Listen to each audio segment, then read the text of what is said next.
এখন আমরা একটি আরএফএল 100 কেজি মনিটরকে কিভাবে 200 কেজিতে রূপান্তরিত করব সেটা আমরা দেখাবো এবং সাথে সাথে কিভাবে ক্যালিব্রেশন করতে হয় সেটাও আপনাদের দেখাবো।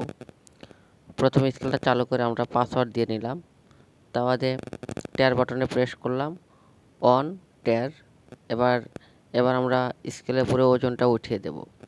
যেহেতু এই মনিটরটা ছিল একটি 100 কেজি স্কেলের মনিটর, এই মনিটরটা নষ্ট হয়ে যাওয়ার কারণে এই পুরাতন মনিটরটি এই স্কেলে লাগানো হয়েছে।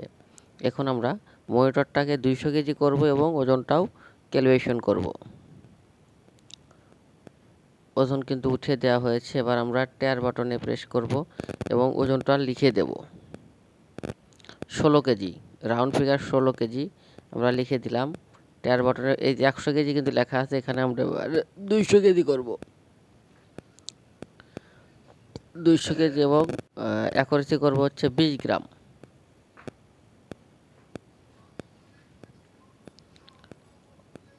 ট্যার বাটনে প্রেস করব, একদম 16 কেজি চলে এসেছে।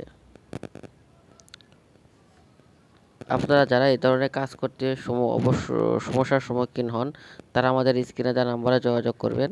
আমরা আপনাদের যে কোনো ধরনের ডিজিটাল স্কেলের ক্যালিব্রেশন বলেন, যে কোনো সমস্যা বলেন, সমাধানের জন্য চেষ্টা করব।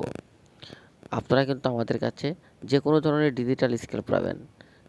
ইন্ডিয়ান শক্তিশালী যে স্কেলগুলো আছে, rod weight scale, van bridge, animal scale, breath scale সহ যে কোনো ধরনের ডিজিটাল স্কেলে আমরা কাজ করে থাকি সারা বাংলাদেশে।